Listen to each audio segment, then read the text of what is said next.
Gavin Williams yesterday was stellar for the Cleveland Guardians. 7 innings, 11 strikeouts, 1 run, 1 walk. Just the third time in his young career he's had a 10-plus strikeout game with 1 or fewer walks. The other 2 both came in August of 2023. The Guardians took 2 of 3 from the A's. But my goodness, that's about the as good of a Gavin Williams start as you could hope for. Jay, did you notice anything different from Gavin yesterday that led to this kind of success against a pretty good A's lineup? Yeah, he was confident. I mean, he trusted his stuff, and that's what we've been complaining about with him. He's at 100 pitches in the 4th inning or the 5th inning. And yesterday, to me, it seemed like he trusted his stuff. Sometimes guys view the start of the second half almost like opening day. New season. And they should, because if you had a horrible first half, but you have an incredible second half, you end on a high note, and it averages out. And Gavin Williams is a guy whose results just have not matched his stuff.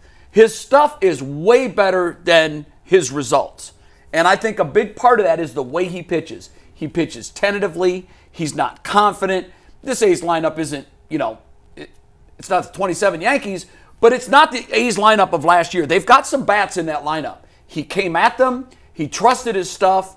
I thought he was fantastic, and I think what that is a guy who had 5 days to decompress, step away from the game, assess what the hell went wrong in the first half of the season, and is maybe now finally starting to listen to the voices of Carl Willis and others in the organization when they say, don't be so cute. Throw the ball over the plate and trust your stuff against their bats. Okay, it seemed like us three be on this panel, and every time the Guardians do this, we had dirt on them 2 weeks ago.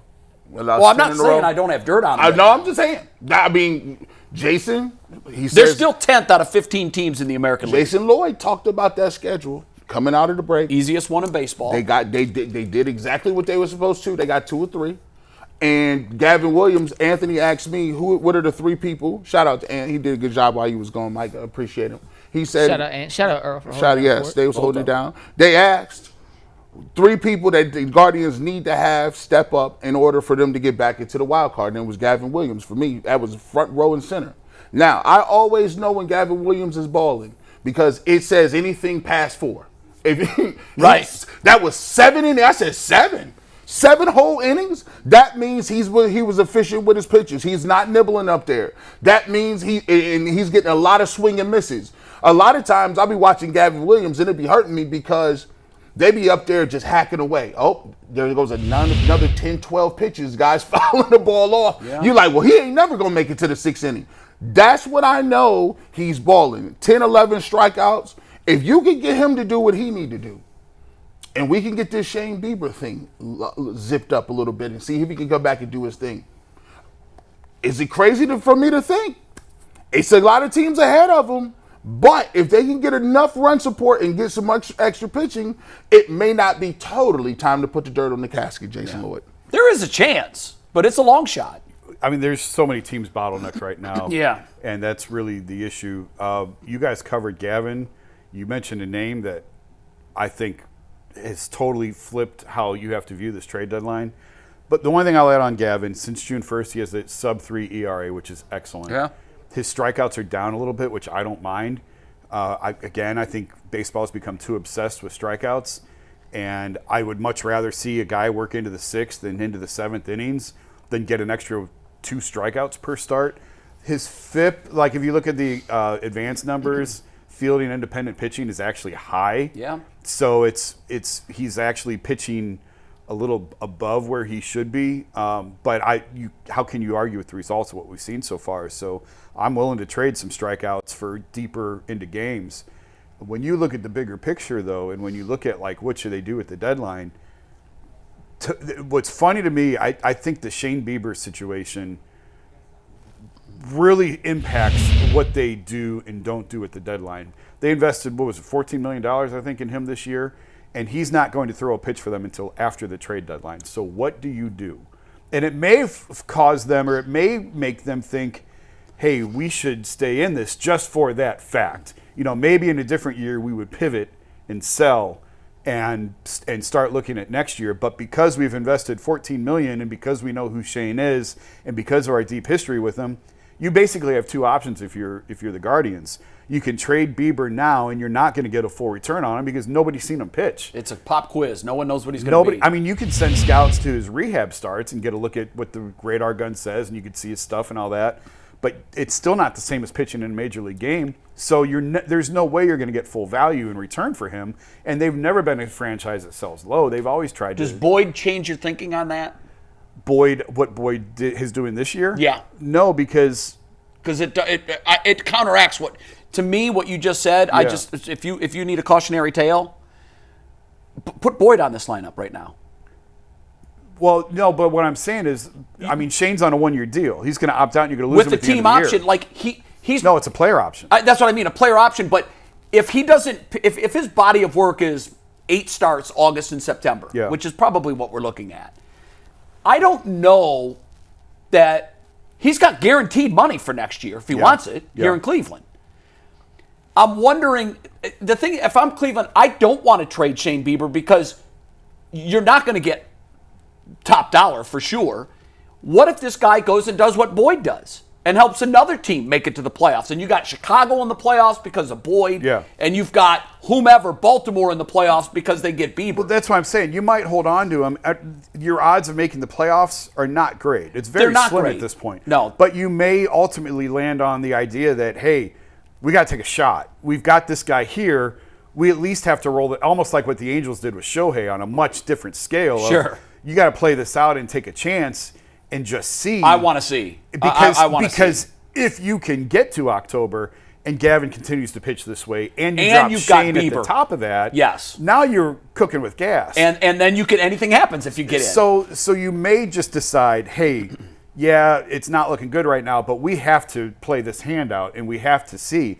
And then it's up to Shane. It's funny you mentioned Boyd in the offseason because I mean, Shane's body of work is so much bigger than Boyd's. I think if he's healthy and he pitches well, Shane is opting out at the end of the season. He may not sign $200 million contract, but he hasn't gotten a big payday yet at all. So I think he'll get better than what Boyd got in the market because Boyd's had a pretty mediocre career up until this point.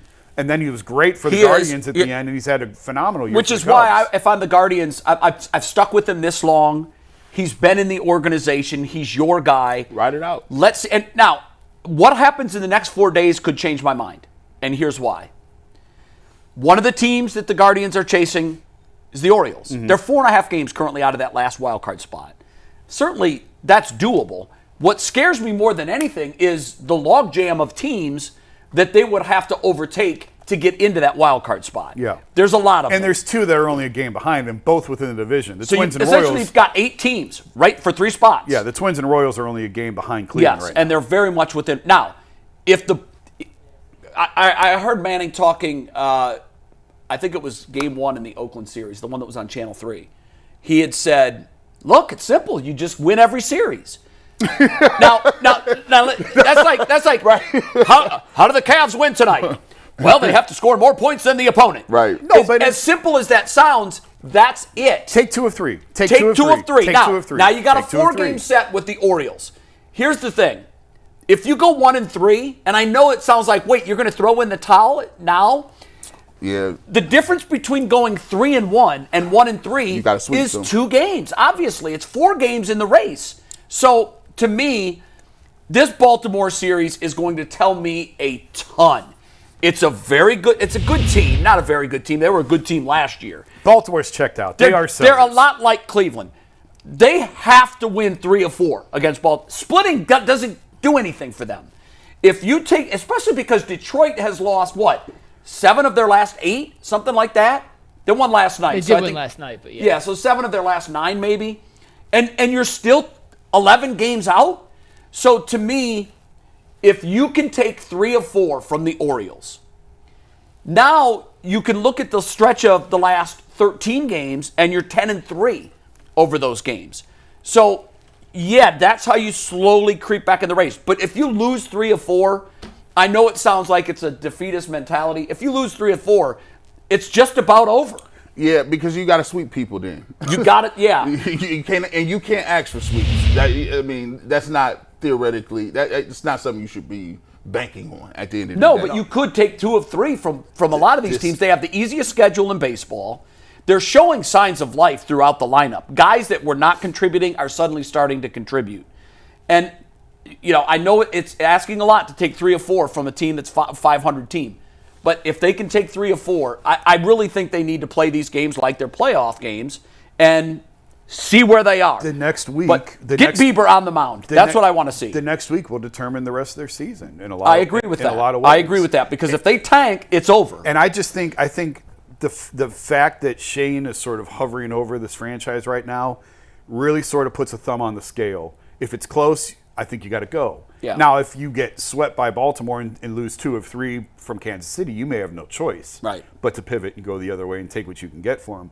But if it's close, I think you have to lean toward going for it just because of the unknown that he provides down the stretch. I mean, look at this. Hardly ever happens. I can't think of another time. But Detroit sold at the deadline last year and made it, and got hot and made it. It and was damn near made it to the ALCS. It was incredible.